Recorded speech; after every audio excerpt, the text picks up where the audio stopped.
الرجيم بسم الله الرحمن الرحيم الحمد لله رب العالمين والصلاة والسلام على سيدنا وشفيعنا بالقاسم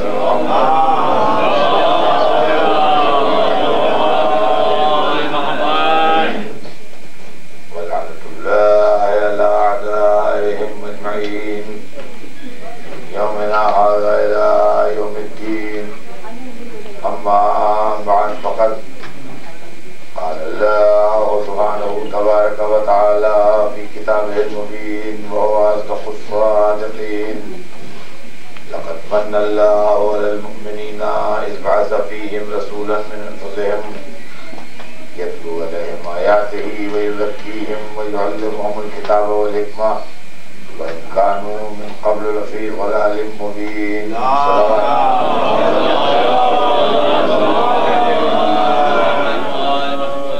ارشاد اقدس جناب رب العزت ہے کہ اللہ نے مومنین پر یہ احسان کیا ہے کہ انہی میں سے ایک کو رسول مبعوث کیا ہے جو ان کے نفسوں میں سے ہے یعنی ان سے بہت قریب ہے تاکہ ان کے درمیان اللہ کی آیتوں کی تلاوت کرے اور ان کے نفسوں کو برائیوں سے پاک کرے اور ان کو کتاب و حکمت کی تعلیم دے جبکہ اس کے پہلے وہ کھلی ہوئی گمراہی میں مبتلا تھے۔ عزیزان گرامی، کل میں نے آپ کی خدمت میں یہ بات عرض کی تھی کہ رسول کے خاندان کے ساتھ انصاف نہیں کیا گیا اور جس عظمت، جس احترام، جس عزت اور جس مرتبے کے وہ مستحق تھے، نہ تاریخ نے ان کو وہ مرتبہ دیا، نہ اس زمانے کے لوگوں نے ان کو وہ مرتبہ دیا، بلکہ اس کے خلاف ان کے اوپر ظلم، زیادتیاں اور ناانصافیاں کی۔ غور طلب بات یہ ہے کہ ایسا کیوں ہوا اور کس لیے ہوا۔ میں نے آپ کی خدمت میں ایک تاریخ کا ایک پس منظر پیش کیا تھا، ایک بیک گراؤنڈ ہسٹوریکل کل پری اسلامک ٹائم کا، کہ جب رسول کا خاندان اور ان کے مقابلے میں ایک دوسرا خاندان جو بنی امیہ کہلاتا تھا، وہ لوگ ایک دوسرے سے ہمیشہ آپس میں اختلاف رکھتے تھے اور اختلاف ذاتی یا جائیداد یا کسی اور مسئلے پر نہیں تھا، بلکہ بنی امیہ اپنے سیرت و کردار میں ایک خراب تصویر دنیا کے سامنے پیش کر رہے تھے اور بنی ہاشم ایک اچھی تصویر پیش کر رہے تھے۔ جیسے نیکی اور بدی، نور و ظلمت ٹکراتے ہیں، ویسے ان خاندانوں کا ٹکراؤ تھا۔ پہلے یہ ایک ٹرائبل کنفلکٹ تھا، ایک خاندانی یا علاقائی کہہ لیجیے، جو بھی کہہ لیجیے، تھا معاملہ، لیکن اسلام آنے کے بعد یہ جھگڑا مذہبی بن گیا۔ کل ہماری آپ کی گفتگو یہاں تک آئی تھی کہ ہاشم اور امیہ کے درمیان اختلافات رہے، اس کے بعد حرب اور عبد المطلب کے درمیان اختلافات رہے، پھر حرب کا وارث ابو سفیان ہوا اور عبد المطلب کے وارث ابو طالب ہوئے۔ بات جب یہاں تک آئی تو بنی ہاشم میں اللہ نے ایک کو رسالت کے لیے منتخب کیا، جیسے ہی اس نے اپنے رسول ہونے کا دعویٰ کیا، بنی امیہ نے اس کو دوسرے اینگل سے دیکھنا شروع کیا اور انہوں نے یہ سمجھا اور یہ سمجھایا لوگوں کو کہ بنی ہاشم کا عزت حاصل کرنے اور اپنی سپیریٹی قائم کرنے کے لیے یہ کھیل ہے کہ نبوت کا دعویٰ کریں تاکہ لوگ ان کو فالو کریں اور ان کے لوگ جمع ہو جائیں۔ یعنی اسلام کو انہوں نے دین اور مذہب اور عقیدے کے اینگل سے نہیں دیکھا، اسلام کو انہوں نے حکومت، اقتدار اور لوگوں کو کنٹرول کرنے اور لوگوں کو قابو میں لانے کے اینگل سے دیکھا۔ ان کے دماغ میں اسلام کا تمام تر تصور جو تھا وہ یہ تھا کہ یہ لوگوں کو اپنے قریب لانا اور لوگوں کو کنٹرول کرنا اور اقتدار حاصل کرنا اور دولت جمع کرنا، اس کے لیے بنی ہاشم میں کھیل کھیل رہے ہیں تاکہ ہم پر اپنی بڑائی اور برتری اور سپیریٹی جو ہے وہ ثابت کر سکیں۔ ان کے دماغ میں یہ تصور تھا، تو انہوں نے سوچا کہ یہی موقع غنیمت ہے، عوام ان کے خلاف ہیں، سماج ان کے خلاف ہے، ہماری سینکڑوں سال کی بنی بنائی سوسائٹی ان کے خلاف ہے، لہذا ان کو ختم کر دو اسی موقع پر، یہی بہترین موقع ہے۔ مذہبی جذبات بھڑکائے گئے، خاندانی تعصب کو ہوا دی گئی، پرانی مخالفتیں ڈھونڈ ڈھونڈ کے نکالی گئیں، اور ایک طرف حضور اپنے خاندان والوں کے ساتھ اسلام پہنچا رہے ہیں اور دوسری طرف کفار اسلام کی مخالفت کر رہے ہیں۔ عزیزان گرامی، آج تھوڑی دیر ہم اس تاریخ کے اوپر غور کریں گے جو اسلام کی تاریخ ہے۔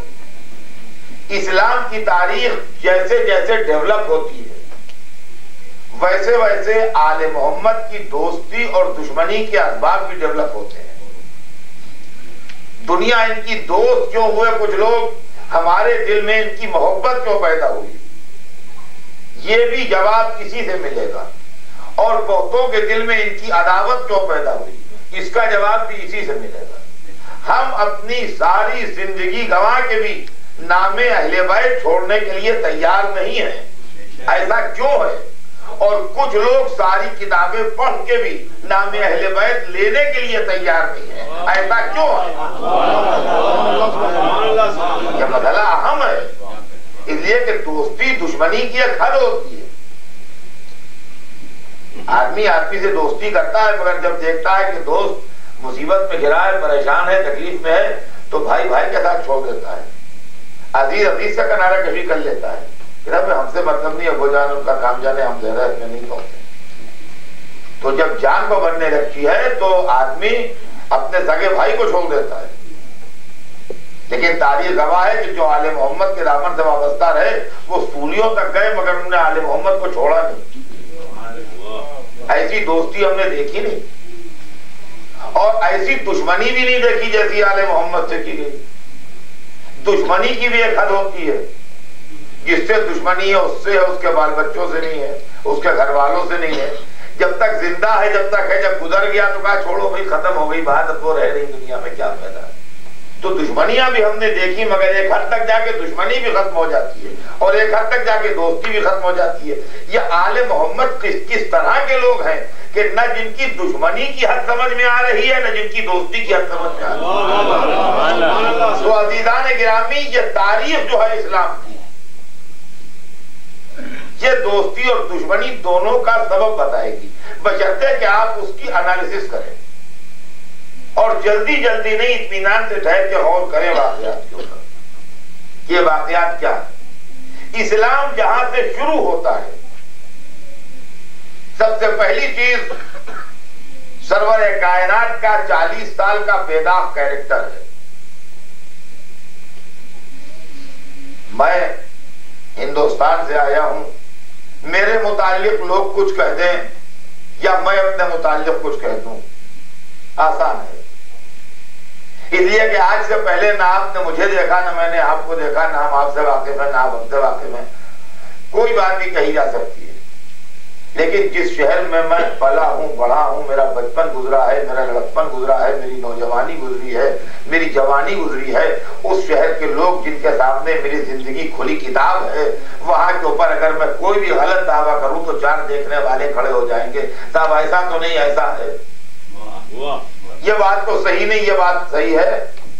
سرور کائنات نے مکے سے باہر جا کے اعلان اسلام نہیں کیا، جس مکے میں پیدا ہوئے، جس میں پلے، جس میں پڑھے، جس میں بچپن گزرا، جس میں جوانی گزری، جس میں 40 سال کی عمر تک آئے، اسی مکے میں جا کے اعلان اسلام کیا، اور کھڑے ہو کے کہا کہ بتوں کی پرستش نہ کرو، ظلم نہ کرو، شراب نہ پیو، جھوٹ نہ بولو، اس کو نہ ستاؤ، اس کو نہ پریشان کرو، اور سب لوگ سنتے رہے، پتھر مارتے رہے، یہ اور بات ہے، لیکن کسی نے یہ نہ کہا محمد کل تک یہی کرتے تھے، آج ہمیں منع کر رہے ہو۔ اور فرمائیے گا آپ اس منزل کو، ایک منزل، اور اب اس کے بعد جہاں سے اعلان اسلام ہوا، وہاں سے بنی امیہ کو اپنی پوری مخالفت نکالنے کا موقع مل گیا۔ تو ایک طرف وہ ایلیمنٹ ہے جو رسول اللہ کے اعلان اسلام کے خلاف ہے، لا الہ الا اللہ، اس کو برا لگ رہا ہے، وہ اعلیٰ حبل کے نعرے لگا رہا ہے، وہ لات و عزا کا فدائی ہے، وہ کعبے کے بتوں کا عاشق ہے، اور دوسری طرف تبلیغی مشن جاری ہے۔ اسی تبلیغی مشن میں توجہ چاہتا ہوں، ایک دن وہ بھی آیا جب اللہ کی طرف سے رسول اللہ کو یہ حکم ملا کہ اپنے خاندان والوں کو ڈراؤ، اور رسول نے اپنے خاندان والوں کو، جن کی تعداد تاریخ میں 40 یا 42 لکھی ہے، بلایا کھانے پر۔ جب سب کھانا کھا چکے تو حضور کھڑے ہوئے اور انہوں نے اپنی گفتگو کا آغاز کیا کہ اگر میں یہ کہوں کہ اس پہاڑ کے پیچھے لشکر ہے تو کیا تم مانو گے؟ کہا مانیں گے۔ کہا جب دیکھا نہیں تو کیسے مانو گے؟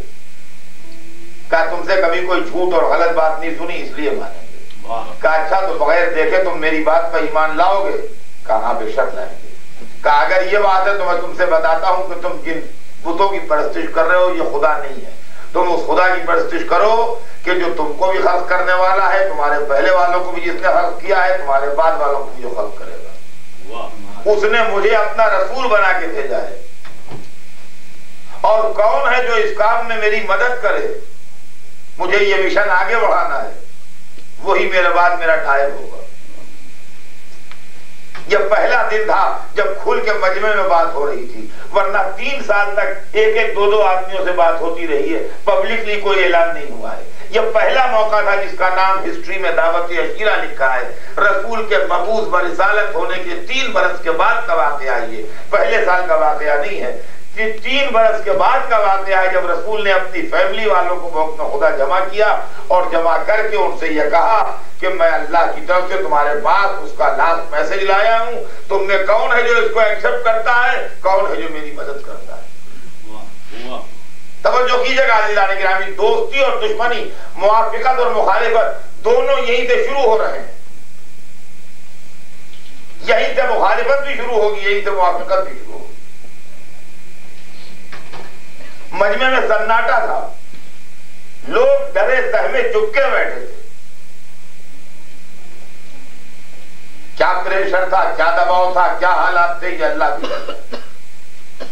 مگر خاموشی تھی کہ ایک شخص اٹھا جس کا سن سب سے کم تھا، 13 برس کا کم سن لڑکا اٹھا، اور اس نے کھڑے ہو کے مجمع پر ایک نظر ڈالی، ایک رسول پر ڈالی، کہا یا رسول اللہ، اور تاریخ کہتی ہے کہ حضرت محمد کو سب سے پہلے یا رسول اللہ کہہ کے جس نے ایڈریس کیا وہ میرے مولا علی بن ابی طالب۔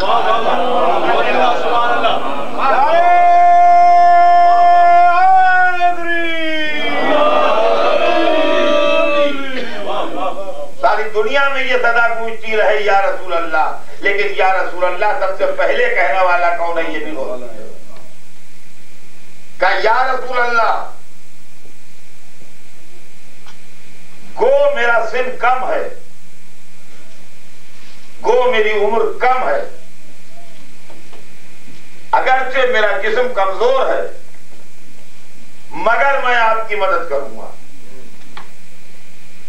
اور آپ کے دشمنوں کی آنکھیں پھوڑ ڈالوں گا اور ان کے پیٹ چاک کر دوں گا۔ بظاہر دیکھنے میں یہ ایک بچے کی تقریر ہے جس کے جملوں سے جذباتیت اور بچپن ظاہر ہو رہا ہے، کہ ایک بچہ کھڑے ہو کے کہتا ہے کہ گو میری عمر کم ہے اور میرا جسم کمزور ہے، مگر میں آپ کا ساتھ دوں گا، آپ کی مدد کروں گا اور آپ کے دشمنوں کی آنکھیں پھوڑ ڈالوں گا اور ان کے پیٹ چاک کر دوں گا۔ لیکن اس کو بچے کی تقریر نہ کہیے، اس پر دنیا کی سمجھداریاں نثار۔ اس کا مطلب یہ ہے کہ بچہ کوئی مٹھائی سمجھ کے وعدہ نہیں کر رہا ہے، آنے والے بھیانک مستقبل کو دیکھ کے وعدہ کر رہا ہے۔ ایک نکتہ یہ سمجھیے گا، اور دوسرے یہ بھی سمجھ لیجئے آپ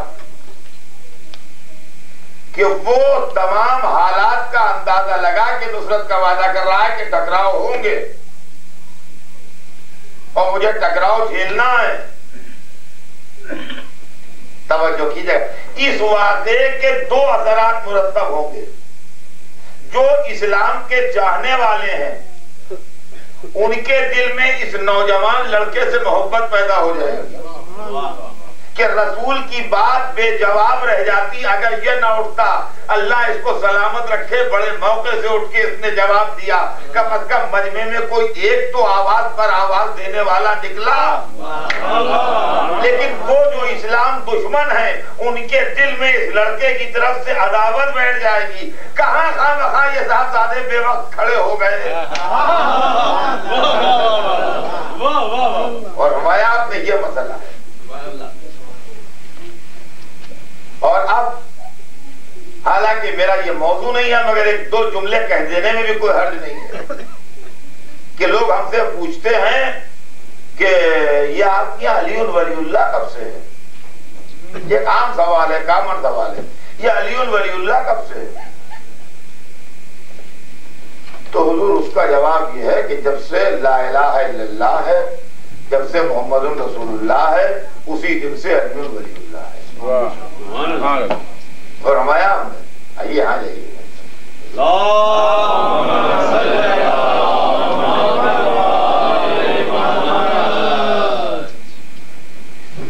جس دن سے لا الہ الا اللہ ہے، اسی دن سے محمد رسول اللہ ہے، اسی دن سے علی ولی اللہ ہے۔ اس لیے کہ ہم آپ کو نہیں کہتے، اپنے کو کہتے ہیں کہ ہم تو کافر تھے۔ اعلان اسلام سے پہلے ہم کافر تھے، اور ہم رسول کے خاندان سے بھی نہیں تھے، ہم دعوت بلائے بھی نہیں گئے تھے، تو ہم نے کھانا بھی نہیں کھایا اس میں، اپنے گھر میں کھایا ہو وہاں نہیں کھایا۔ ہم تو تاریخ سے کھڑکی سے جھانک رہے تھے، ہم تاریخ کی کھڑکی سے جھانک رہے تھے۔ جب حضور نے اعلان اسلام کیا اور کہا کہ اللہ نے مجھے بنایا ہے اور اللہ کا ذکر کیا، تو ایسے دل نشین انداز میں اللہ کا ذکر کیا انہوں نے کہ ہمارے منہ سے بے ساختہ نکلا لا الہ الا اللہ۔ اگر وہ اتنا ہی کہہ کے بیٹھ جاتے تو ہم لا الہ الا اللہ ہی کہتے، اس کے آگے کلمہ نہ پڑھتے۔ انہوں نے اپنی رسالت کا ذکر کیا، 40 برس کا بے داغ کیریکٹر سامنے تھا، ہمارے منہ سے نکلا محمد رسول اللہ۔ اگر وہ اتنا ہی کہہ کے بیٹھ جاتے تو کلمہ بھی ہم اتنا ہی پڑھتے۔ انہوں نے کہا اس معاملے میں میری مدد کون کرے گا؟ ایک نوجوان نے کھڑے ہو کے مدد کا وعدہ کیا، انہوں نے اس کی مدد کو ایکسپٹ کر کے اس کو گلے سے لگایا اور مدد کو قبول کیا۔ اس کا نام علی تھا۔ ہم نے کہا علی ولی اللہ۔ تو جہاں سے ہمیں لا الہ الا اللہ ملا، وہیں سے محمد رسول اللہ ملا، وہیں سے علی ولی اللہ ملا۔ یہ زبردستی کی بات ہے کہ آپ کی علی ولی اللہ کب سے داخل ہو گیا؟ کب سے کا مطلب یہ پہلے نہیں تھا، بعد میں داخل ہوا؟ نہیں، جس دن سے ہم نے لا الہ الا اللہ کہا، اسی دن سے محمد رسول اللہ کہا، اسی دن سے علی ولی اللہ کہا۔ یہ تینوں ایک ہی دن سے ہم نے باتیں کہنا شروع کی، دعوت عشیرہ سے۔ اس کے پہلے نہ ہم لا الہ الا اللہ جانتے تھے، نہ محمد رسول اللہ جانتے تھے، نہ علی ولی اللہ جانتے تھے۔ اچھا، ہم نے کلمہ پڑھنا شروع کیا، انہوں نے تبلیغ کرنا شروع کی، یہ کام ہوتا رہا، یہاں تک کہ جب تبلیغ اپنے اینڈ پر آئی، اختتام پر آئی، آخری منزل پر آئی، تو حضور نے آخری تبلیغ کرنا شروع کی۔ وہ منبر کا خطبہ پڑھ رہے تھے، ہم نیچے بیٹھے اپنا کلمہ پڑھ رہے تھے۔ انہوں نے کہا اللہ مولایا، ہم نے نیچے سے کہا لا الہ الا اللہ۔ انہوں نے کہا انا مولا المومنین، ہم نے کہا محمد رسول اللہ۔ انہوں نے کہا من کنت مولا فہذا علی مولا، ہم نے کہا علی ولی اللہ۔ ان کا خطبہ تمام ہوا، ہمارا کلمہ تمام ہوا، جبرائیل نے آ کے مہر لگا دی الیوم اکملت لکم دینکم۔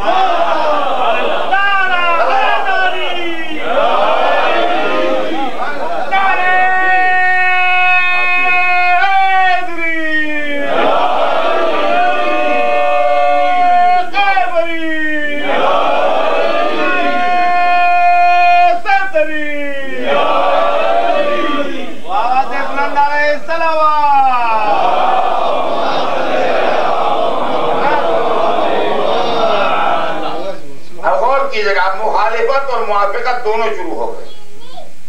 ابو سفیان کی تمام تر کوشش مخالفت اسلام میں، ابو طالب کی تمام تر کوشش حمایت اسلام میں، ابو سفیان کی پوری فیملی لگی ہے اسلام کی مخالفت میں، ابو طالب کا پورا خاندان لگا ہے اسلام کی حمایت میں۔ چونکہ ابو سفیان کے ساتھی زیادہ ہیں، مکے میں اس کے پاس کفار کی تعداد زیادہ ہے، لہذا مسلمانوں پر ظلم ہو رہے ہیں، ستم ہو رہے ہیں، ناانصافیاں ہو رہی ہیں، ان کو جلتی ریت پر لٹایا جاتا ہے، 50-55 ڈگری میں آسمان کے نیچے دوپہر میں دھوپ میں پتھر تپائے جاتے ہیں اور سینوں پر رکھ دیے جاتے ہیں، لوگوں کو زنجیروں میں جکڑا جاتا ہے اور ریگستان میں چھوڑ دیا جاتا ہے، عورتوں کو ظلم و ستم کا نشانہ بنایا جا رہا ہے، یہ سب ہو رہا ہے اسلام کے خلاف۔ اور کون کر رہا ہے؟ بنی امیہ اس کے اندر لیڈر ہیں، آگے آگے پیش پیش، یہاں تک کہ جب حد سے سوا مصیبتیں بڑھ گئیں، جب حد سے سوا مصیبتیں بڑھ گئیں تو حضور سرور کائنات نے اپنے کچھ فالوورز کو حبش جانے کا حکم دیا، ایتھوپیا جانے کا کہ تم چلے جاؤ، اور یہ لوگ وہاں سے ایتھوپیا چلے گئے کچھ تھوڑے سے مسلمان۔ یہ تاریخ میں ہجرت حبشہ کے نام سے یہ واقعہ ہے،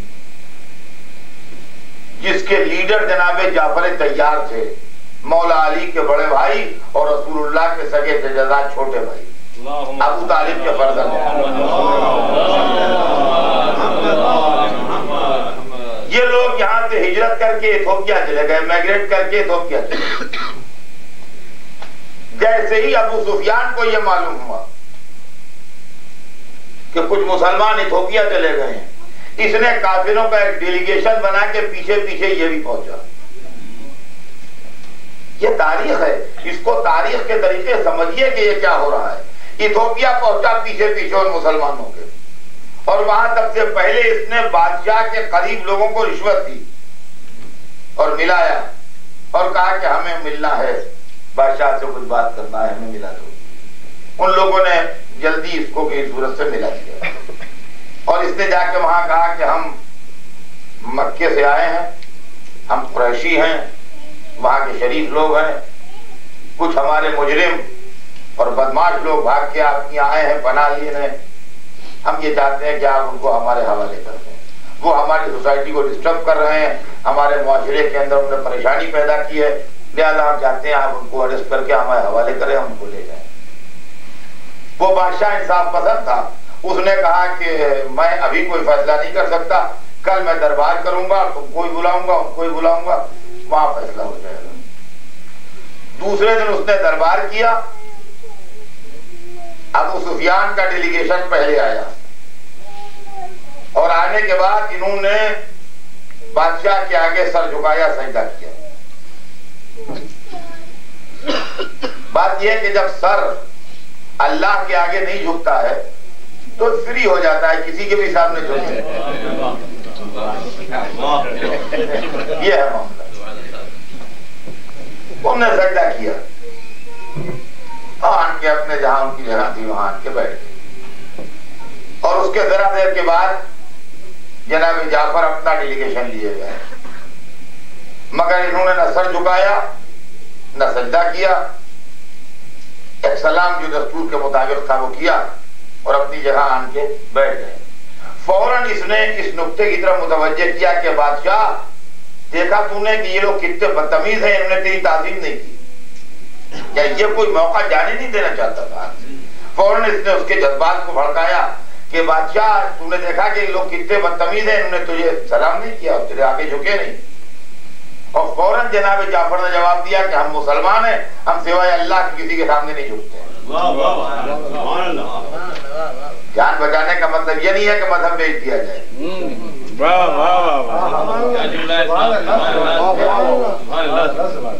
کہا ہم اللہ کے علاوہ نہیں جھکتے ہیں، نہ کوئی بات نہیں آتا۔ ان کہا آپ بیان دو، تو ابو سفیان کھڑا ہوا، اس نے کہا کہ ایک شخص ہمارے اندر پیدا ہوا ہے جس نے ہمارے معاشرے کو، ہماری سوسائٹی کو ڈسٹرب کر دیا ہے، اور وہ عجیب عجیب باتیں کرتا ہے اور کہتا ہے کہ غلاموں کو برابر بٹھاؤ اور اس کو اس کا حصہ دو اور یوں کرو اور یوں کرو، باپ کو بیٹے سے اور بھائی کو بھائی سے جدا کر دیا ہے اور سب گڑبڑ کر دی ہے، اور عجب عجب باتیں کہتا ہے کہ بتوں کی پرستش نہ کرو اور ایک ایسے خدا کو مانو جس کو دیکھا نہیں ہے، اور وہ ہمارے بتوں کو گالیاں دیتا ہے۔ یہ تاریخ دیکھیے گا، تاریخ کے اندر یہ چیز لکھی ہوئی ہے کہ ہمارے بتوں کو گالیاں دیتا ہے۔ دیکھیے لفظ کتنا پرانا ہے، خالی میں آپ کو یہ بتا دوں، گالیاں دینے کا لفظ۔ اسلام کا مزاج ہی نہیں ہے گالی بکنا، اسلامی کلچر ہی نہیں ہے گالی دینا. اسلام دشمن کو، مخالف کو، قاتل کو بھی گالی نہیں دیتا. اسلام میں گالی کی کوئی گنجائش ہی نہیں ہے.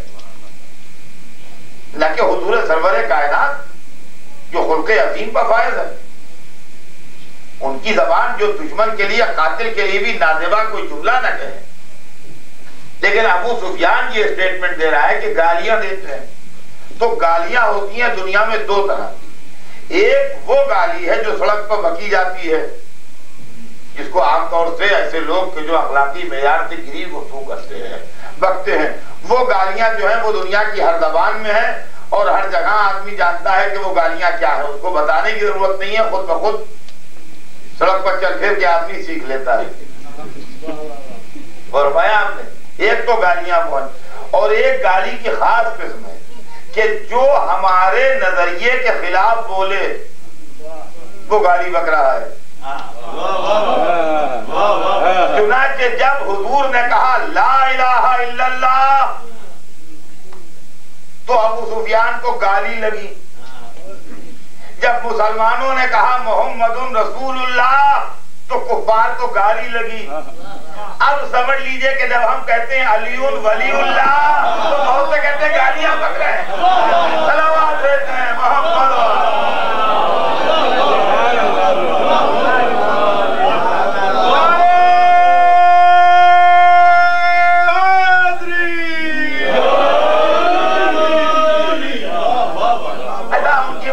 کون جائے وہ تو گالیاں بکتے ہیں. گالی نہیں، وہ گالی نہیں جو سڑک پر بکی جاتی. جب کوئی کسی کے نظریے کے خلاف کہے تو وہ اس کو کٹتے گالی کہتے ہیں. ان کا گالیاں دیتے ہیں ہمارے خداؤں کو، لہذا ہم چاہتے ہیں ان کو ہمارے حوالے کر دیا جائے. اس کے بعد وہ گھوما جناب جعفر کی طرف، کہا آپ کیا کہتے ہیں؟ تو ظاہر ہے کہ جناب جعفر کون تھے؟ وہ تھے کہ جن کے گھر کو اللہ نے قرآن بھیجنے کے لیے منتخب کیا اور جس گھرانے نے دنیا کو نہج البلاغہ جیسا تحفہ دیا. کہا بادشاہ ہم جاہل تھے اور گمراہ تھے اور بہکے ہوئے تھے اور خدا کو پہچانتے تھے، رسول کو پہچانتے تھے، دین جانتے تھے، نہ اخلاق جانتے تھے، نہ کردار سے واقف تھے، مردار کا گوشت کھاتے تھے اور شراب پیتے تھے اور مختلف گناہوں میں مبتلا تھے. اللہ نے ہمارے اوپر احسان کیا کہ ہمارے درمیان ایک رسول کو مبعوث کیا. کوئی لقد من اللہ علی المومنین، اللہ نے مومنین پر احسان کیا ہے. ہمارے درمیان ایک رسول کو مبعوث کیا اور اس نے ہم کو بتایا کہ جھوٹ نہ بولو، چوری نہ کرو، شراب نہ پیو، بد کرداری نہ کرو، بتوں کی پرستش نہ کرو، اللہ واحد کی پرستش کرو، غلاموں کو ان کا حق دو، عورتوں کا احترام کرو، کمزوروں کی مدد کرو. یہ تمام باتوں کی ہمیں تعلیم دی، ہم اس کے اوپر چلتے ہیں. یہ لوگ ہمیں مخالفت کرتے ہیں. بے انتہا وہ جناب جعفر کی تقریر سے متاثر ہوا کہ اس نے کہا اچھا یہ بتاؤ کہ وہ جو ہے نبی تمہارا وہ اس کا خاندان کیسا ہے؟ ابو سفیان سے پوچھا. کا خاندان تو اچھا ہے. کیا کہیں؟ کہا اس کے گھرانے میں کوئی بادشاہ ہوا ہے؟ کہا نہیں بادشاہ تو نہیں ہوا ہے اس کے گھرانے. اتنے میں ابو سفیان نے کہا یہ بادشاہ، یہ لوگ حضرت عیسیٰ کو بھی نہیں مانتے.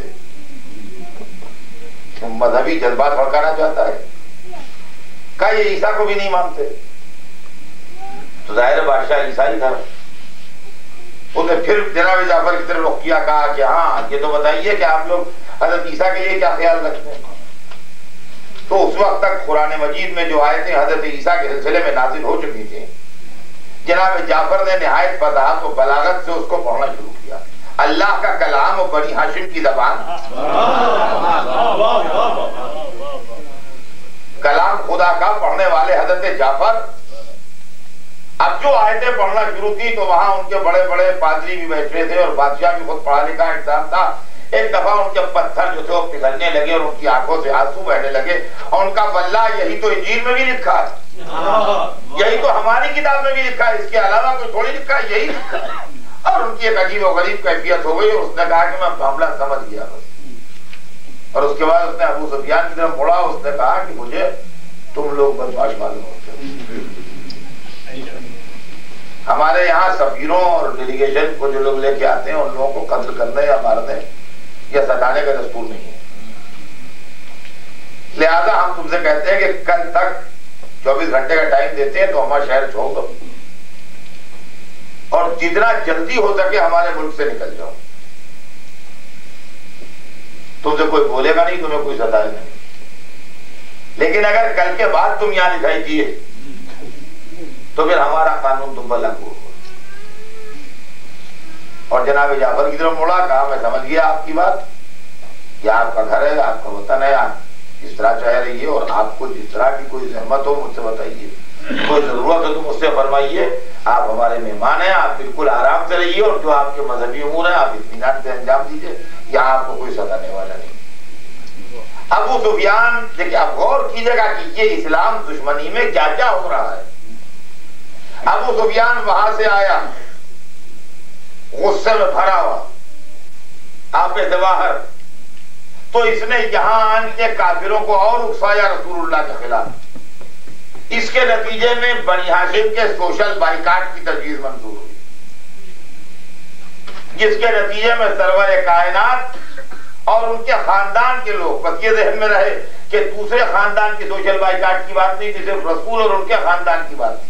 رسول اللہ اور ان کے خاندان کا 3 برس تک سوشل بائیکاٹ رہا اور کوشش یہ تھی کہ ان پر کھانا پانی بند ہو جائے, سپلائی لائن ٹوٹ جائے, تاکہ یہ بھوکے پیاسے یا تو تڑپ تڑپ کے مر جائیں اور یا یہ مجبور ہو کہ ہماری کنڈیشنز کے اوپر سلو کر کے باہر نکلیں.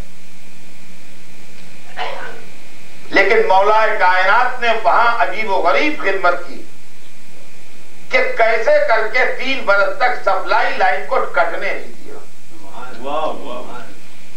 علی کی یہ خدمتیں تاریخ آسانی سے نہیں لکھے گی. اس کی وجہ یہ ہے کہ محاصرہ کیے ہوئے ہیں بنی امیہ, رسول کو کھانا پانی پہنچا رہے ہیں. علی جب اقتدار بنی امیہ کے ہاتھ میں آئے گا اور مورخ کا قلم اور راوی کی زبان بنی امیہ خرید لیں گے تو علی کا یہ واقعہ کہاں سے آئے گا؟ کیا غور فرمائے جائیے, کہاں سے آئے گا تاریخ؟ لیکن پھر بھی یہ تو ایک معجزہ ہے کہ آ جاتے ہیں واقعات اور ہم آپ بیان کر لیتے ہیں تھوڑا بہت. تاریخ بتاتی ہے کہ 3 برس تک کیسے بھی کر کے تھوڑا بہت کم زیادہ لیکن زندگی باقی رہی. موت بھوک کی وجہ سے کسی ایک کو نہیں آئی. جان پر کھیل کے سپلائی لائن جو ہے برقرار رہی اور 3 برس کے بعد وہ معاملہ ختم ہوا. حضور سرور کائنات باہر نکلے, لیکن اتنا تکلیفیں اٹھا چکے تھے, اتنا مشکل زندگی گزاری تھی کہ ایک ضعیف انسان کا اس کے بعد زیادہ زندہ رہنا ممکن نہیں رہا. جناب ابو طالب کی بھی رحلت ہو گئی اور اس کے بعد جناب خدیجہ کی بھی رحلت ہو گئی. 2 مہینے کے فرق سے جناب ابو طالب اور جناب خدیجہ, رجب کے مہینے میں جناب ابو طالب اور رمضان کے مہینے میں جناب خدیجہ, ایک کے بعد ایک کی رحلت ہو گئی. اب نہ وہ شخص رہا باثر کہ جس کا اثر اسلام کے لیے سہارا تھا, اور نہ وہ دولت مند خاتون رہی جس کی دولت اسلام کے لیے سہارا تھی. غور فرمائیے, دونوں ختم ہو گئے. اب اللہ کی مصلحت بھی یہ ہوئی کہ رسول ہجرت کر جائیں تاکہ دنیا یہ نہ کہے کہ فلاں کی دولت تھی جو رسول کو مکے میں روکے رہی, فلاں کا اثر تھا جو رسول کو مکے میں روکے رہا. یہاں تک کہ کافروں نے یہ طے کیا کہ حضور کو ان کے بستر پر قتل کر دیا جائے, اور اسکیم بنانے والے یہی, قتل محمد کی اسکیم بنانے والے یہی لوگ, یہی بنی امیہ اور ان کے حلیف اور ان کے ساتھی قتل رسول کی اسکیم بنا رہے ہیں کہ ان کو بستر پر سوتے ہوئے قتل کریں. اور اللہ نے اپنے حبیب کو خبر دے دی کہ آج تمہارے لیے یہ اسکیم ہے. اور تاریخ بتاتی ہے کہ ایک طرف وہ گروہ ہے جو رسول کو قتل کرنے کے لیے گھر گھیرے ہیں, اور ایک طرف وہ شخصیت ہے جو رسول کے بدلے قتل ہونے کے لیے بستر رسول پر آرام کر رہی ہے. عزیزان گرامی، اس زمانے سے لے کے آج تک ظلم کا ایک مزاج یہ بھی ہے کہ جب تک تلوار ہاتھ میں رہی، جب تک کسی دلیل کی ضرورت نہیں تھی، خبردار جو بولے قتل کیے جاؤ گے، زبان کاٹ دی، گردن اڑا دی، قید کر دیا۔ اب جب تلوار ہاتھ میں نہیں رہی تو اب باتوں کا سہارا، ارے یہ تو بہت پرانی بات ہے، یہ تو سنی ہوئی بات ہے، ہزاروں دفعہ کا سنا ہوا قصہ ہے، اس کی کیا ضرورت ہے پڑھنے کی؟ اصل معاملہ یہ نہیں ہے، اصل معاملہ یہ ہے کہ جو قتل رسول کے لیے گھر گھیرے تھے، بعد میں امیر المومنین و خلیفۃ المسلمین بن کے وہ بیٹھے، اور جو جان فروشی کر کے سو رہا تھا اپنی جان بیچ کے، بعد میں بھی اس پر اس کے خاندان پر ظلم ہوا۔ لہذا اگر یہ واقعات بیان ہوں گے تو کہیں لوگوں کے ذہن ادھر ادھر متوجہ نہ ہو جائیں کہ یہ اصلیت کیا ہے اس میں۔ ایک وہ لوگ تھے جو کافر گھر گھیرے ہوئے تھے، اور ایک وہ تھا جو اپنی جان بیچ کے لیٹا تھا سونے کے لیے۔ یہ تو فضائل ہے، واہ واہ کے لیے کچھ کام کی باتیں پڑھیے۔ یہ ناذہن ہونے کی بات ہے، جیسے کوئی کسی کا پیسہ کھائے ہوئے ہو اور اس کے بعد ٹکا دینے پر راضی نہ ہو۔ یہ پوری امت مسلمہ جو ہے یہ آل رسول کا مال کھائے بیٹھی ہے۔ اب جب ہم ذکر کرتے ہیں ان کے فضائل کا تو یہ انسانیت علی اور اولاد علی کا قرضہ ادا کرنے کی کوشش کرتی ہے۔ یہ حائل ہوتے ہیں کہ قرضہ نہ ادا کیا جائے۔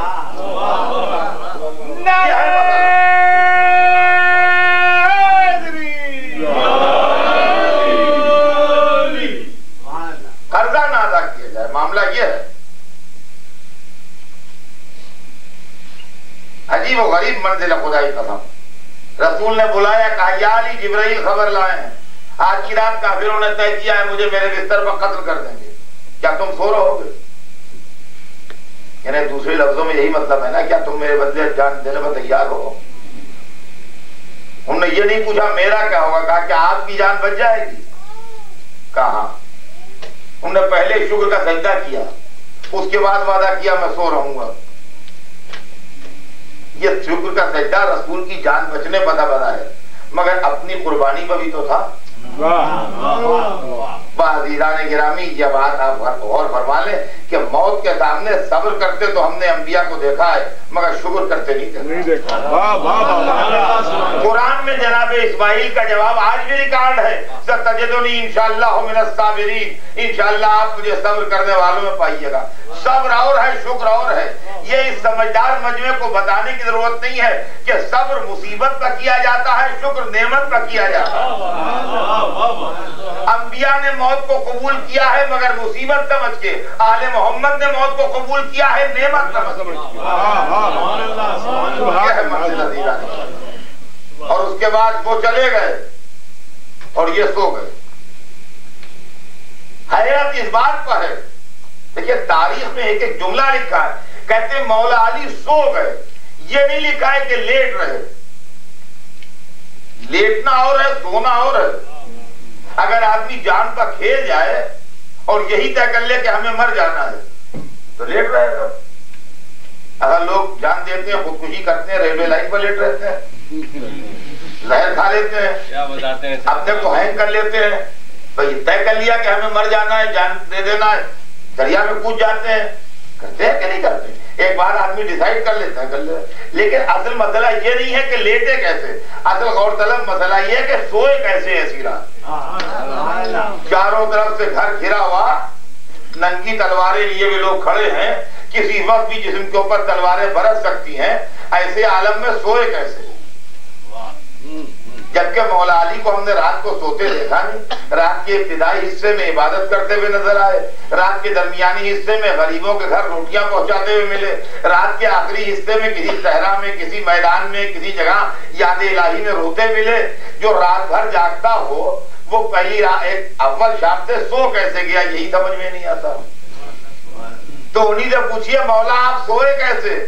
کہا جاگنے کا راز سمجھ لو، سونے کا راز خود کھل جائے گا، یا یاد خدا میں جاگتا ہوں یا محبت رسول میں جاگتا ہوں۔ آج رسول محفوظ ہے، خدا متوجہ ہے، تو نیند نہ آئے گی تو کیا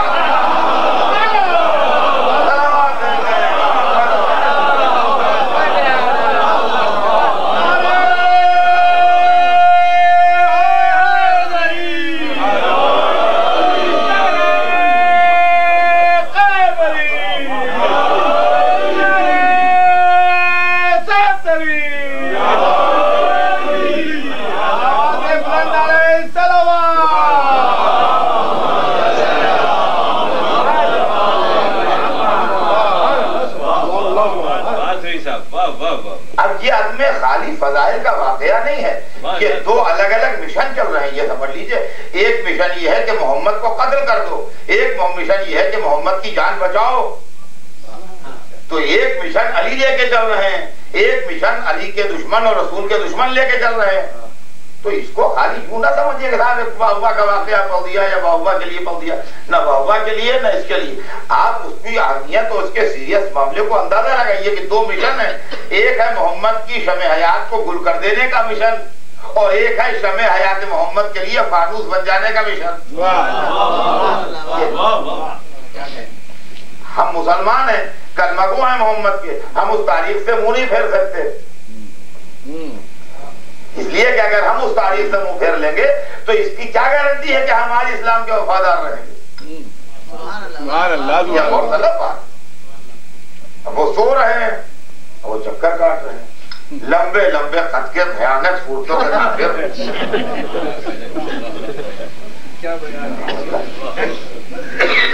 بد شکل، بد مزاج، بد خو، بد خصلت، بد عادات، بد اطوار، بد انجام، بد آغاز، بد مزاج، بد نسب۔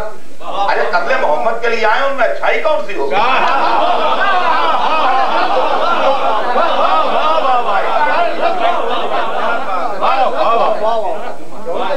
تو چکر کاٹ رہے ہیں، اور شاید مشیت بھی یہ منظر دیکھ کے مسکرا رہی ہو، گھر کے چاروں طرف وہ راؤنڈ لے رہے ہیں، لگا رہے ہیں راؤنڈ، ننگی تلواریں ہاتھوں میں، آنکھیں چڑھی ہوئی، غصے میں، 12 برس کا غصہ بھرا ہوا دل میں، چکر کاٹ رہے ہیں۔ شاید مشیت بھی یہ منظر دیکھ کے خوش ہو کہ چلو ٹھیک ہے، کل ایمان سو رہا ہے، کفر صدقے ہوتا رہا۔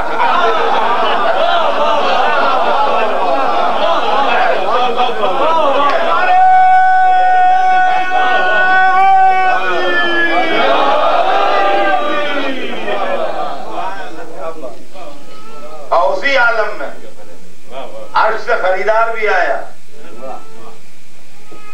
اور آیا تو 2 ہیرے اپنے ساتھ لایا، اس لیے کہ خریدار جو آیا وہ بادشاہ بھی ہے، جوہری بھی ہے، عادل بھی ہے۔ بادشاہ ہے اس لیے سب سے بہتر مان لے گا، جوہری ہے اس لیے پرکھ کے لے گا، عادل ہے اس لیے قیمت برابر کی دے کے جائے گا، کم قیمت نہیں ہے۔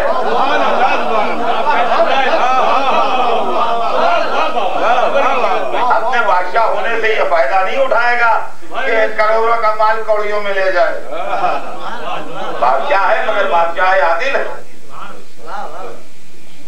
تو پہلے تو اپنے خزانے سے 2 ہیرے نکال کے لایا، ایک کو ادھر رکھا، ایک کو ادھر رکھا، دونوں ماند ہو گئے ایک کے دم میں۔ کیا جملے صاحب لفظ ہیں بھائی، واہ واہ واہ۔ تو پہلے جوہری کی نظر میں پرکھا، ابتدا دیکھی، انتہا دیکھی، آغاز دیکھا، انجام دیکھا، حسب دیکھا، نسب دیکھا، نسل دیکھی، دل کی گہرائیاں دیکھی، ذہن کی پرواز دیکھی، دور مصیبت دیکھا، دور راحت دیکھا، کہیں کوئی داغ نہیں، کہیں کوئی دھبا نہیں، کہیں سوائے للہیت کے کوئی دوسری شے نہیں، کہا یہ مال تو ہمارے خزانے کے قابل۔ اب مال گیا عدالت کے ڈپارٹمنٹ میں قیمت لگانے، کہ قیمت کیا دی جائے، کہا جنت دے دیں، کہا کم ہے، وہ تو اس کی 3 روٹیوں میں تل جائے گی۔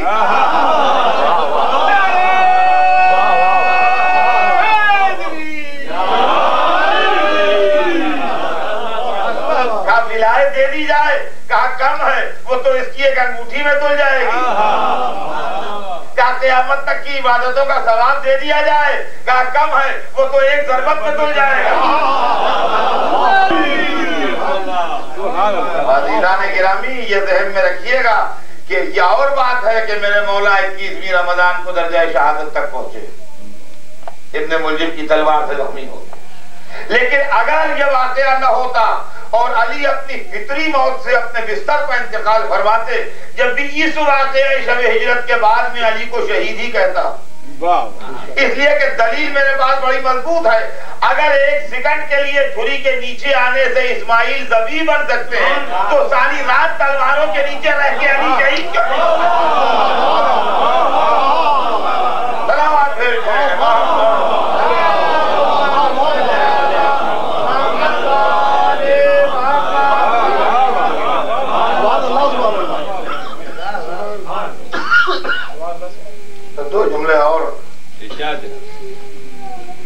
ایک معاملہ اور بھی ہے کہ یہ سیل ڈیڈ جو ہے یہ قرآن میں ہے. کیا لفظ ہیں بھائی، واہ واہ واہ. اس کا مطلب یہ رجسٹرڈ ہے.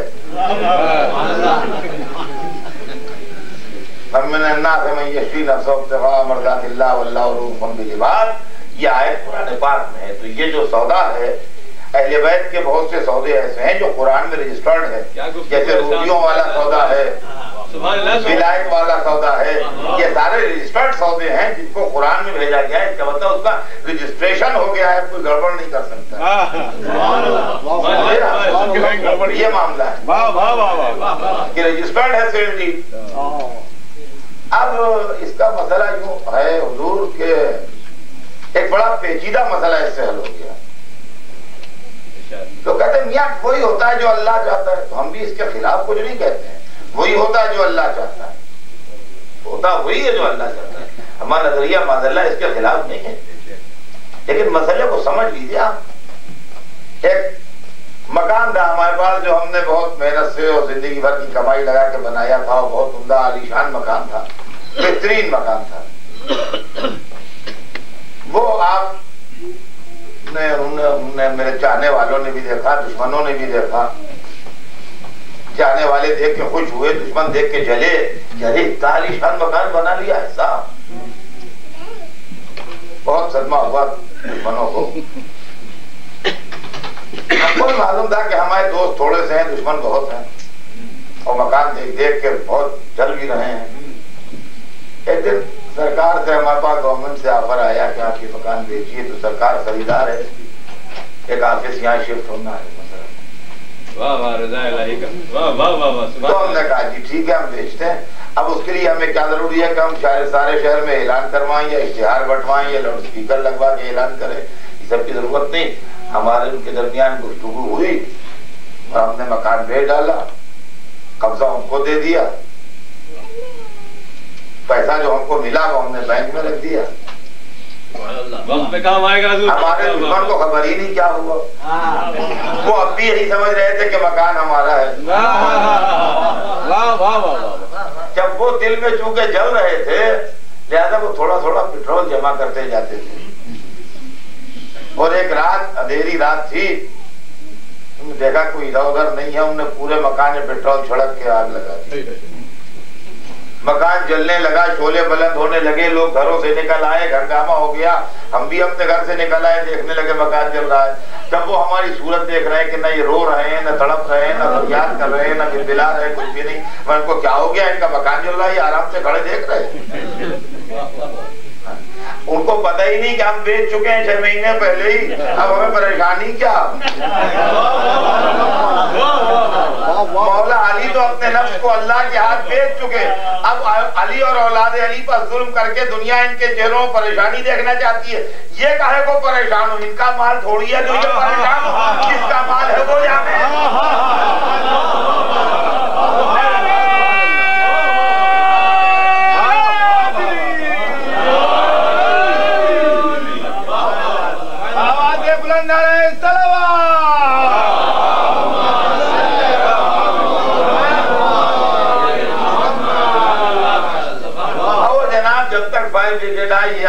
مکان جل کے ختم. مگر سوال یہ ہے کہ اب سرکاری مال کا جلا تو اس کی تحقیقات، انکوائری، یہ وہ CID رپورٹ اور جناب پیٹرول پمپ والا بھی قبول گیا کہ یہ مجھ سے روز 1 لیٹر لے جاتے تھے. وہ ڈرم بھی برآمد ہو گیا جس میں پیٹرول رکھا گیا تھا. یہ تھا وہ تھا. وہ صاحب پکڑ گئے. مختصر یہ کہ دوپہر تک ان کی ہتھکڑیاں پڑ گئی. ان کا کہ آپ گورنمنٹ پراپرٹی ڈیمیج کرنے کے جرم میں اور جلانے جرم میں گرفتار کیے جاتے ہیں. تو ان کا جی گورنمنٹ سے کیا مطلب؟ وہ تو مولوی صاحب کا گھر تھا، ان کا وہ تو 6 مہینے پہلے ہی بیچ چکے تھے.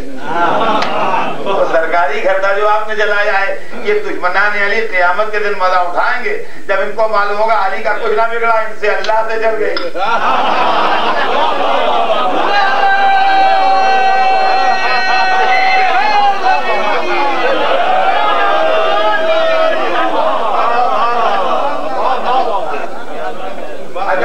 جل بھی گیا، وہ آدمی پکڑ بھی گیا، اس کو سزا بھی ہو گئی، وہ سب ہو گیا.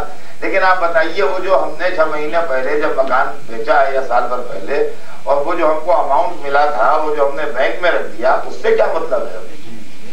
کوئی قانون ایسا نہیں ہے گورنمنٹ ہم سے واپس لے کے صاحب مکان جل گیا لہذا پیسے واپس کیجیے. جب ہم نے بیچا آپ کے ہاں جب صحیح حالت میں تھا جل گیا تو ہم کیا کریں؟ وہ تو بینک میں ویسے ہی رکھا ہے نا. اب ہماری کسی دوست کو ضرورت ہوئی ہم $10,000 دے دیجیے, ہم نے چیک لکھ دیا, وہ لے آئے. $5,000 دے دیجیے, ہم نے چیک لکھ دیا, لے آئے. تو ہمارے دوستوں کو ضرورت ہوتی ہے تو اکثر ہم سے پیسے لے لیا کرتے ہیں.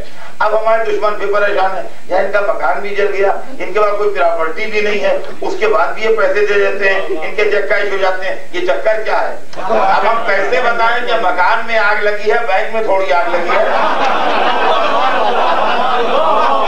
اب دنیا اس بات کو حیران ہے کہ علی کی شہادت بھی ہو گئی, پھر بھی علی مشکل کشا, علی مشکل کشا کیسے؟ ارے کیسے مشکل کشا؟ علی شہید ہوئے ہیں, اللہ کی رضائیں تھوڑی شہید ہو گئی ہیں.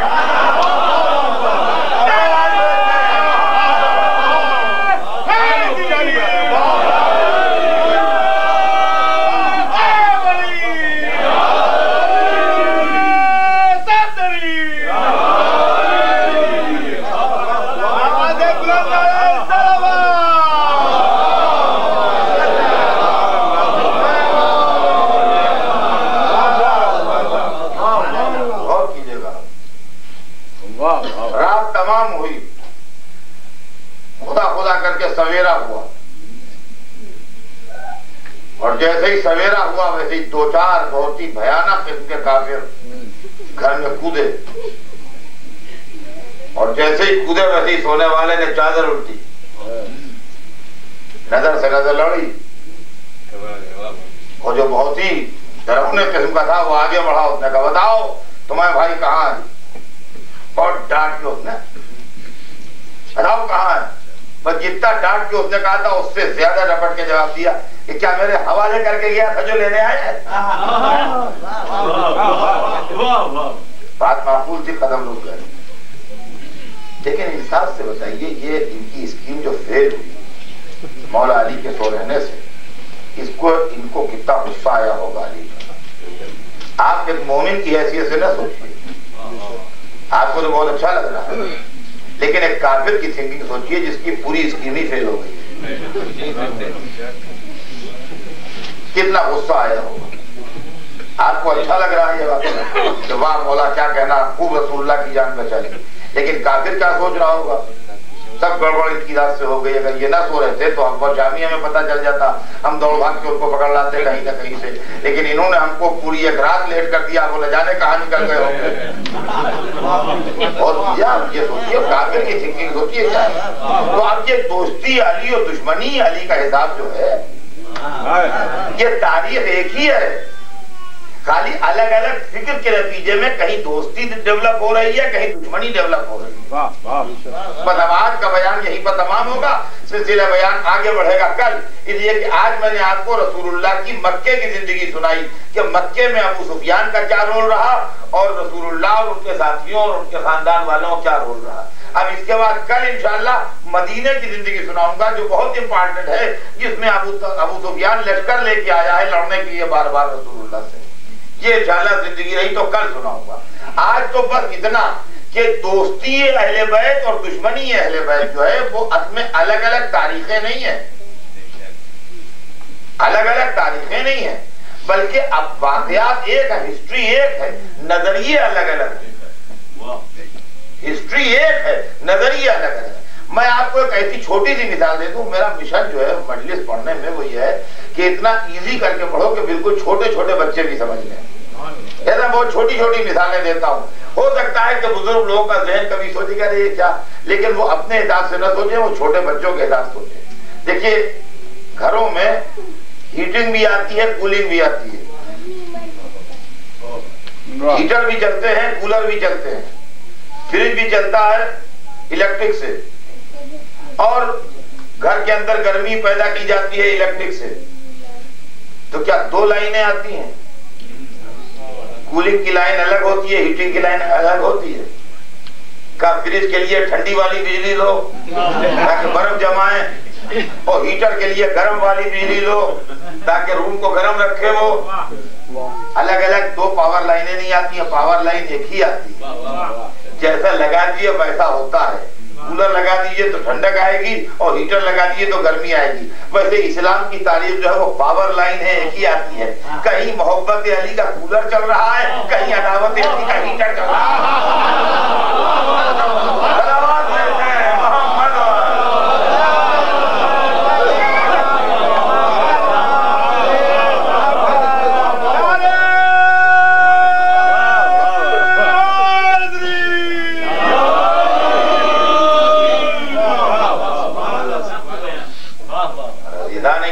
یہی وہ چیز تھی، آل محمد کی عداوت اور دشمنی اور مخالفت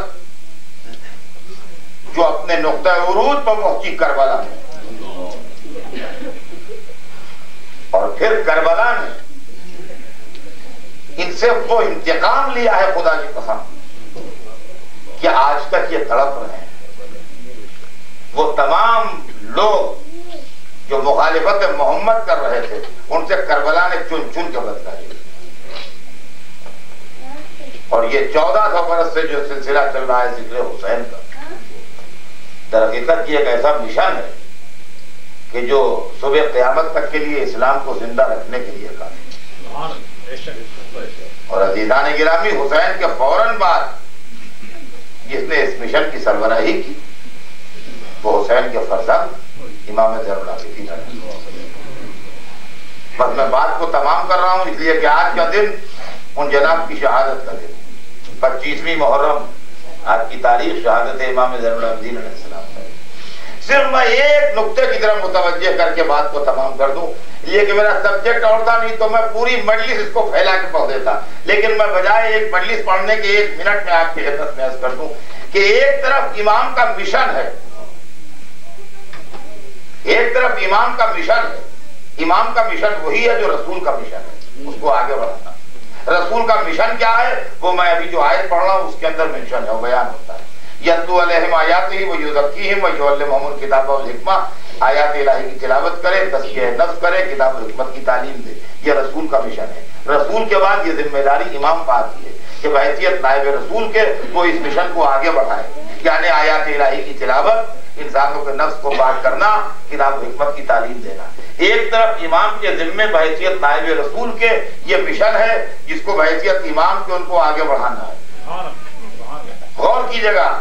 دوسری طرف شہادت حسین نے جو ذہنوں میں ایک انقلاب برپا کیا ہے اس انقلاب کی سربراہی بھی کرنا ہے.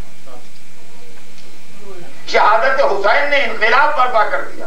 شہادت حسین نے ظلم کی کمر توڑ کے رکھ دی. آپ یہ نہ سمجھئے کہ شہادت حسین بے اثر گئی. سن 60-61 ہجری میں 72 نکلے.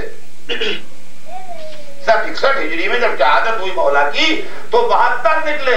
اچھا ہم کہتے ہیں 72 تو کربلا میں تھے کہ جدھر ادھر بکھرے ہوں گے، 2000 ہوں گے، 4000 ہوں گے، 5000 محبان اہل بیت ہوں گے، اس سے زیادہ کہاں سے ہوں گے؟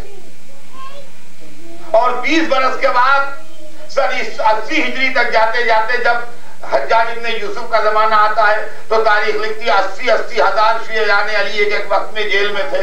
تو یہ 80 ہزار کہاں سے آ گئے 20 برس کے اندر؟ کبھی تاریخ سے پوچھے تو صحیح کہ ابھی 20 برس پہلے تو 1000 نہیں مل رہے تھے، 20 برس بعد 80 ہزار کہاں سے آ گئے؟ یہ حسین کی شہادت نے انقلاب برپا کیا ہے. لوگ کنورٹ ہوئے ہیں.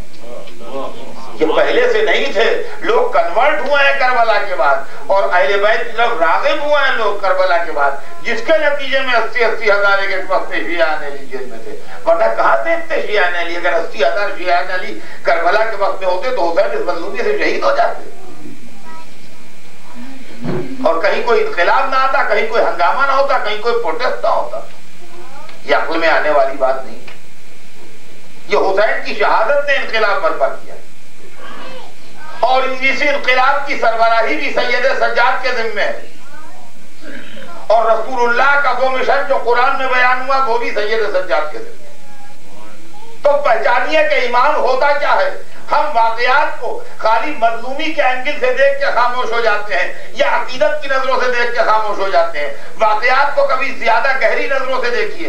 امام زین العابدین علیہ السلام کی حیات طیبہ میں آپ کو 2 چیزیں خاص ملیں گی. ایک تو حضرت کی عبادت اور آپ کی دعائیں. یہ ایک نمایاں پہلو ملے گا امام کی زندگی میں، چوتھے امام کی، کہ حضرت دعائیں بہت پڑھتے تھے اور عبادت بہت کرتے تھے.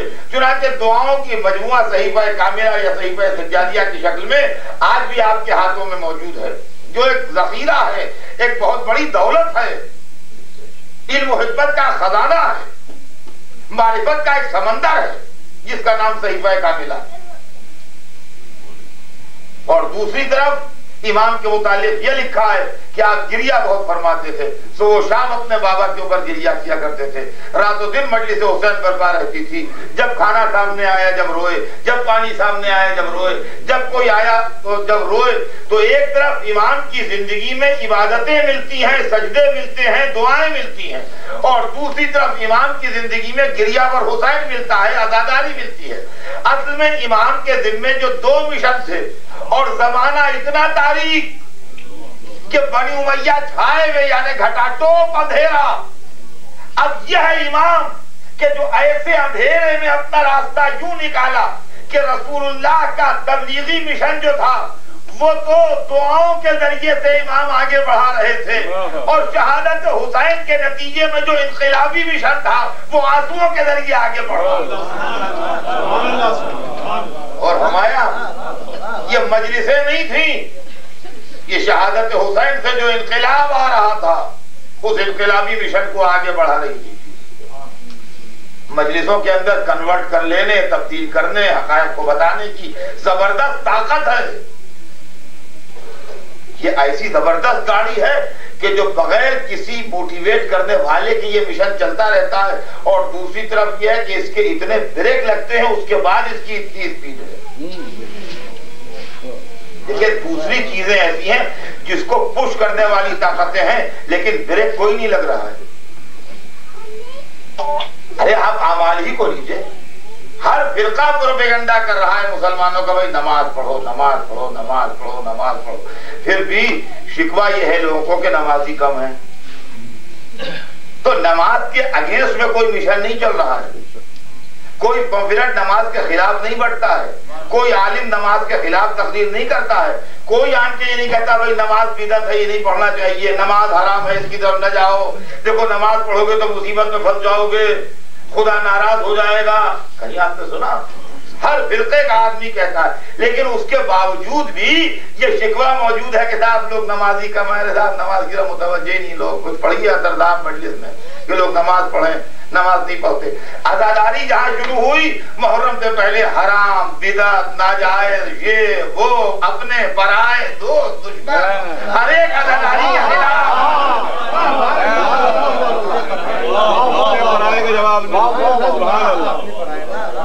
مختلف ترکیبوں سے، مختلف سیاستوں سے، مختلف ذریعے سے کوئی مجلس پڑھنے والے کو ڈیمورلائز کر رہا ہے تو کوئی مجلس کرنے والے کو ڈیمورلائز کر رہا ہے. مختلف ترکیبیں ہیں، سائیکالوجیکل اثرات ڈالے جاتے ہیں. اب ہم نے بھی اتنی دنیا دیکھی ہے، ہر بات کا رخ سمجھ لیتے ہیں، ایسی بات تھوڑی ہے کہ بولے. لیکن یہ کہ اس کے باوجود بھی اس کی اتنی اسپیڈ ہے جبکہ اتنے بریک لگائے جا رہے ہیں. اگر یہ بریک نہ ہو تو خدا جانے کیا اسپیڈ ہو. یہ تو مسئلہ ہے کہ یہ گاڑی اتنی تیز جا رہی ہے اتنے بریک لگانے کے بعد. تو عزیزان گرامی یہ اس وقت سے امام زین العابدین نے اس مشن کو شروع کیا. یہ انقلابی مشن ایک طرف دعاؤں کے ذریعے سرور کائنات کا وہ مشن آگے بڑھ رہا ہے جو علمہم الکتاب والحکمہ، کتاب و حکمت کی تعلیم دی جائے، تزکیہ نفس کیا جائے، آیات الہی کی تلاوت کی جائے. صحیح کاملہ سرور کائنات کے مشن کو آگے بڑھانے کا ایک ذریعہ. اور دوسری طرف سید سجاد 40 سال باپ کی صفحے عطا ہو گئے، مجلس حسین. عزیزان گرامی یہ لوگ سرکارے صاحب ہماری قوم کے صبح شام مجلس ہیں، مجلس ہیں. کوئی واجب نہیں ہے آپ کے اوپر شرکت کرنا، آپ نہ آئیے. کوئی کر رہا ہے تو آپ کو پریشانی کیا ہے؟ اسی لیے محرم کو واجب نہیں کیا گیا. اس کا دل چاہے آئے، اس کا دل چاہے نہ آئے. لیکن آپ نہ آئیے تو اعتراض کیوں کیجیے؟ اس کی وجہ یہ ہے ارے مقصد مجلس یہ نہیں ہے. مقصد مجلس سمجھیے. مقصد مجلس کیا سمجھیے؟ کیا سمجھیے مقصد مجلس؟